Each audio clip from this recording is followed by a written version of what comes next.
I keep my goals to myself, cause whenever I share it with folks, they get a look upon their face and their memory floats to a time where their goals and the stars ain't... What's good?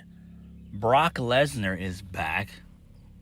He completely and utterly destroyed Oba Femi, which was tremendous.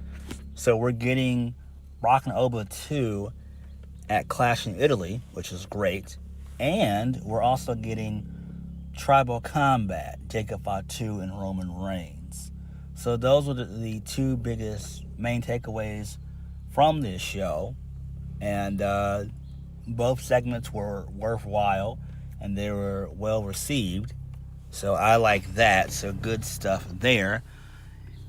They're making Clash in Italy worthwhile and basically must see, because you're getting 3 monumental matches: Oba, Brock 2, Roman, Jacob,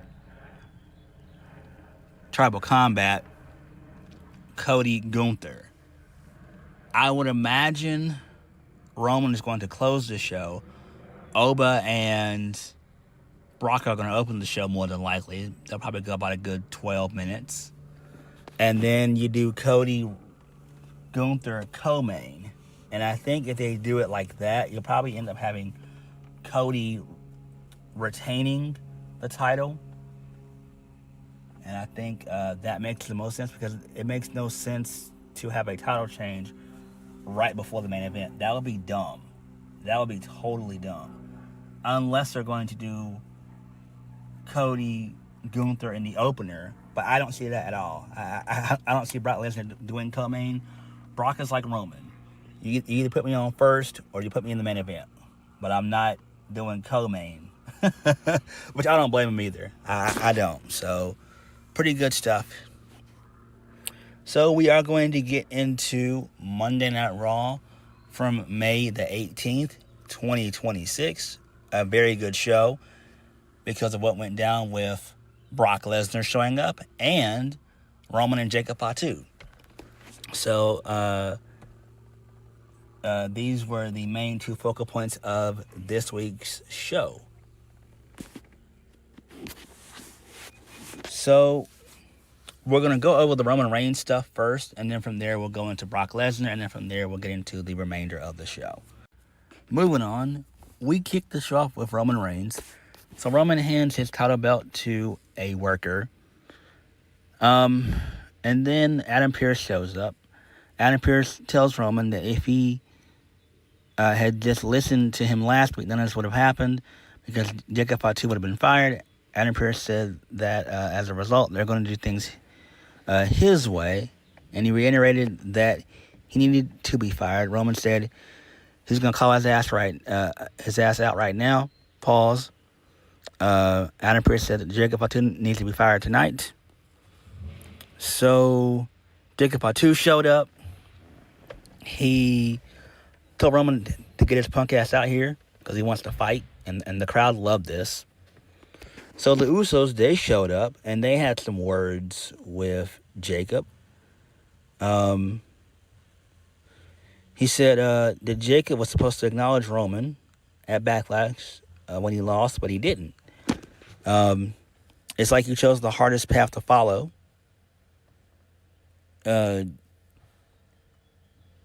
Jimmy said because he put his hands on management, they're about to fire his ass. He isn't thinking, despite wanting the better house, better schools, and nicer cars. He asked if he wanted to go back to prison. That got a nice reaction from the crowd. So Jay, he paced behind Jimmy with a chair and made a move towards Jacob Fatu. Jacob Fatu, he blocked it. Then he got the Tongan death grip, on Jimmy. Jacob then hit Fatu with a chair, but Fatu no-sold it, which was great. And then a brawl ensued. Roman came out, and then Roman did a Superman punch to Jacob. He tried to lock in the Tongan death grip on Jay. Roman made the save. No, my bad. Jay made the save. with a spear of his own. And then Roman hit 2 Superman punches onto Jacob Fatu. The Usos, they did a super kick, a double super kick. Then Roman hit a spear, and I think the Usos hit the 1D before that, and then that was it. And so Roman and the Usos, they walk up on stage. Roman says he can do whatever he wants to Adam. He can do whatever he wants now, including firing his ass. So Adam Pearce was about to speak, and then Jacob Fatu, he gets up. He says, Roman, tribal combat. And then Roman grabbed the mic from Adam Pearce, and Roman says that he accepts. Adam Pearce said it's not worth it. So this is fine. I do like this. At least we're getting tribal combat. This makes perfect sense. We've only had 2 of them. I expect for Roman to win this and for Jacob to fall in line. So this is fine here. I do like this. The match should be fine. Roman's obviously not going to put Jacob over in that regard of a win, but he'll damn sure make Jacob look strong. What do you do after this? Like, where do you go? Like, what's next for Roman after he's feuding with Jacob Fatu? I have a feeling they're going to end up doing Seth Rollins and Roman Reigns probably at SummerSlam. So that'll probably start immediately after this is over. So I would imagine by either the first week in June or the second week in June, we'll probably end up, starting a build towards SummerSlam with Roman Reigns and Seth Rollins. I mean, I'm not a fan of it, but it is what it is. That's kind of where this whole thing is going anyway. So, there's that, but whatever. But this was fine, though. I actually like this, and the crowd liked this, so good shit there. Moving on. This leads us into the Oba Femi segment. So Oba Femi was coming out. He was getting ready. He was in the ring. And then all of a sudden, the lights go out. And basically, there's a guy already in the ring. He's big as shit, so we know it's Brock Lesnar. Brock immediately F5s Oba to a massive reaction. The crowd went fucking ballistic. And then Brock ended up doing not 1, not 2, not even 3, but 4 F5s. And, it was great. So this was excellent. I love this. The crowd loved this. This was beautifully done, by the way. And we all know why Brock is back. TKO gave Brock a shitload of money with a bunch of zeros, and he couldn't turn it down. And I don't blame him. So I'm a fan of this. I'm down for this. Again, Brock more than likely will win their second encounter, and I would expect for Brock to put over Oba in their third and final encounter at SummerSlam. So this is fine. I do like this. This is great. Really, really good shit here. The crowd loved this. I love this. This is great. Because these open challenges were going nowhere very, very fast. And I'm really worried what they do with Oba post SummerSlam. I wonder what he's going to do after SummerSlam. Right? So they're not doing anything in Saudi for Brock, because normally Brock makes a good portion of the Saudi shows. He's not even going to show up for that one. So it'll probably be Cody and Roman pulling duty for that, for the Saudi show in June. So I expect both of those guys to be on the show anyway. So there's that. So good stuff. Thoroughly enjoyed this shit. All right, moving on to the remainder of the show, which was garbage. It was basura. This shit was bad. It was bad. So this leads us into the first match of the night, which I did not watch. I didn't care about. And that was Finn Balor defeating Jimmy McDonough in a street fight. Who cares? None of this stuff is important. I don't give a damn. Let's just move on from this nonsense. All right, this leads us into the Street Profits. No, Seth Rollins. He was interviewed backstage by Kathy Kelly. Seth Rollins said that last week his actions led to Angelo Dawkins catching a spear. So Kathy Kelly asked if it's worth pursuing, considering it was creating friction between Seth and other superstars. Seth Rollins said that he knows he has zero allies, but sooner rather than later, he has to put an end to the division. Seth Rollins said that he's been spinning his wheels and trying to figure out the best way to handle that. So he decided the best way to do that was to run right through it. Seth Rollins said he has a direct challenge to the division, and he'll fight any one of them. Seth Rollins said he'd like to see Braun Breaker answer the challenge because he thinks that he's ready, but he's not. Seth Rollins says he thinks he can beat him on his own, but he can't. Who are you really? Seth Rollins asked if he's a Nepo baby who can't hack it, or if Braun is an athlete turned into a wad of wasted potential, or is he everything that he says he is? Tonight in the main event of Raw, he has his chance to show him who he really is. Okay, this is fine. I like this. Maybe we get Rollins, Braun at Clash. I would rather much see their match on pay-per-view versus on Saturday night's main event. So why would we get their second match there? So I don't see that happening on Saturday night's main event. I see that happening at Clash in Italy. So again, you kind of want to make that as big as possible. You already have by giving us 3 monumental matches. So yeah. But this is fine, I guess. But do you really care about this? Not really, because I don't. Moving on from that, this leads us into what else was on this show? I really wasn't paying attention outside of the Brock Lesnar stuff and the Oba Femi stuff. The Brock Lesnar and Oba Femi stuff and the Roman Reigns and Jacob Fatu stuff. Okay, so Ruka was on this show. So she had a backstage interview with Byron Saxton.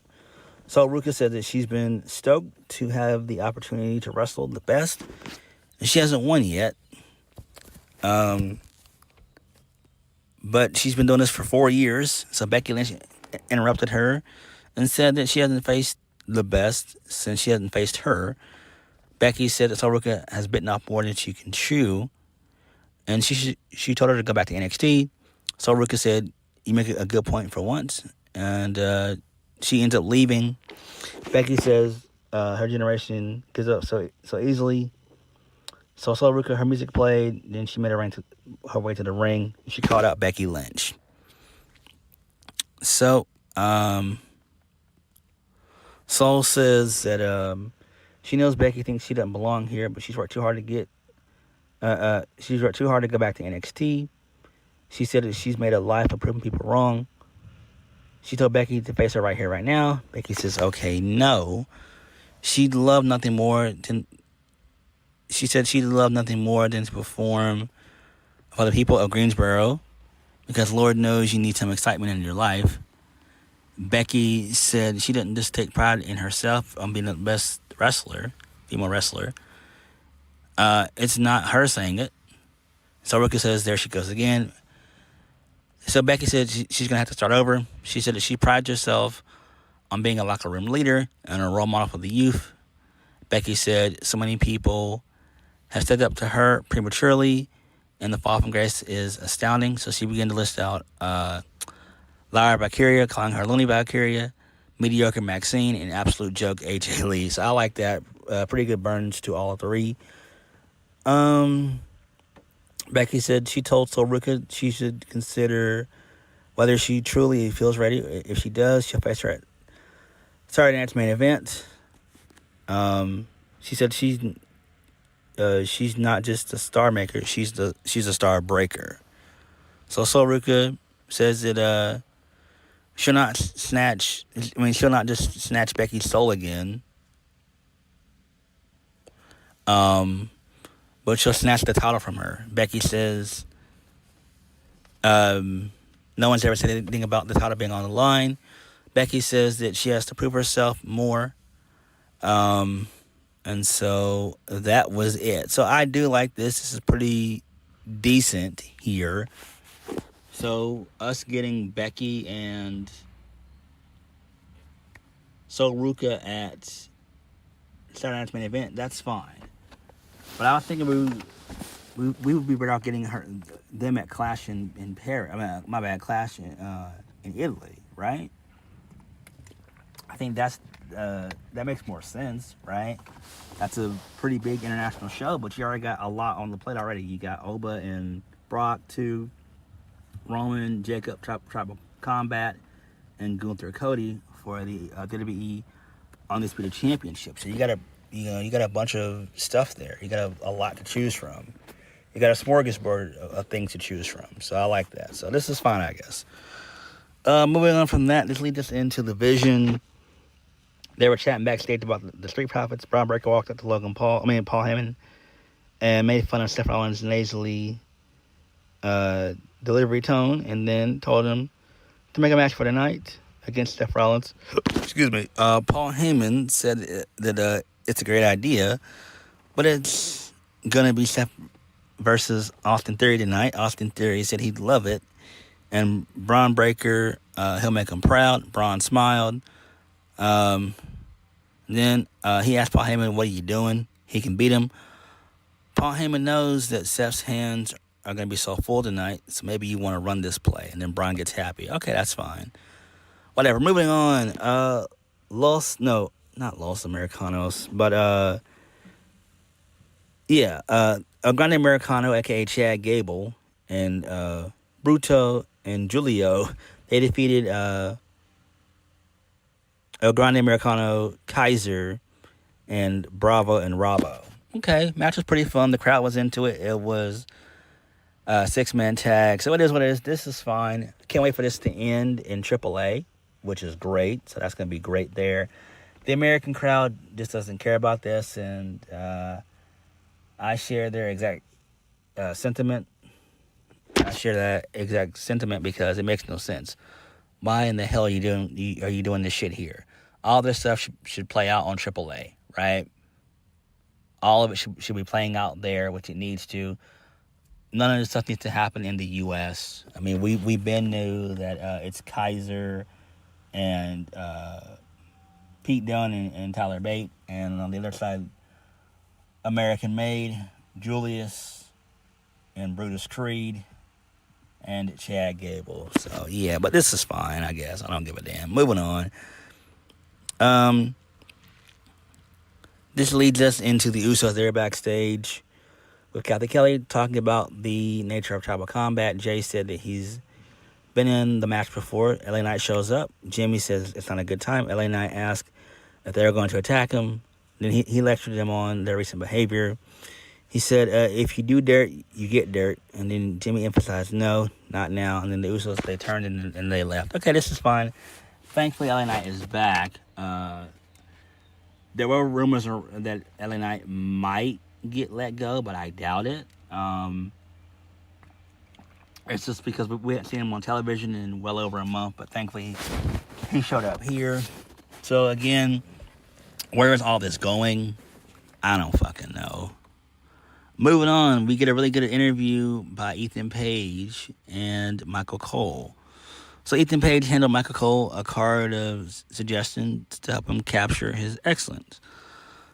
Michael Cole told him he's been doing this for years. Ethan said that he's surprised by the lack of humility from Michael Cole and said that there's always room for improvement. So Michael Cole read the question, which was just flattering Ethan Page. Ethan Page said he's born to be champion and it comes naturally to him, unlike Penta. So Ethan insisted that Michael Cole continue to read from the card. Cole refused and asked why he acts like that. I mean, he acts that way. Michael Cole said Ethan has everything, the looks, the charisma, the athletic ability to be an all-time great, but he has an ego. Ethan Page says he thinks his ego is going to cost... No, my bad. Michael Cole thinks that Ethan's ego is going to cost him at some point. Ethan says it's pure confidence, and he's already believes that he's the best wrestler in all of WWE, and he plans to prove it to him and anyone else who doubts him. He said that he'll be The first to put fear into the vocabulary of Penta and leave with the Intercontinental Championship. And then Michael Cole said that he resentfully thanked Ethan Page. Ethan Page leaned in and whispered, "You did a great job."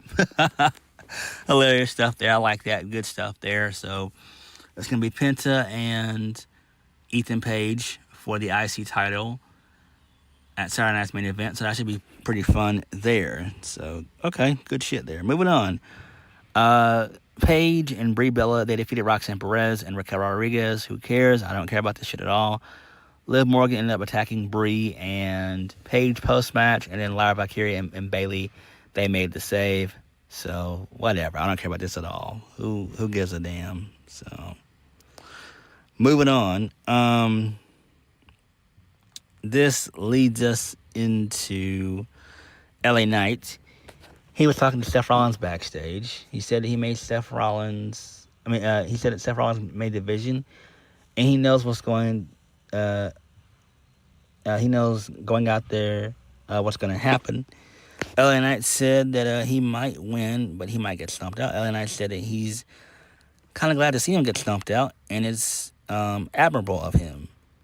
If he really wants help, he's not getting it from him. So have fun getting stumped out.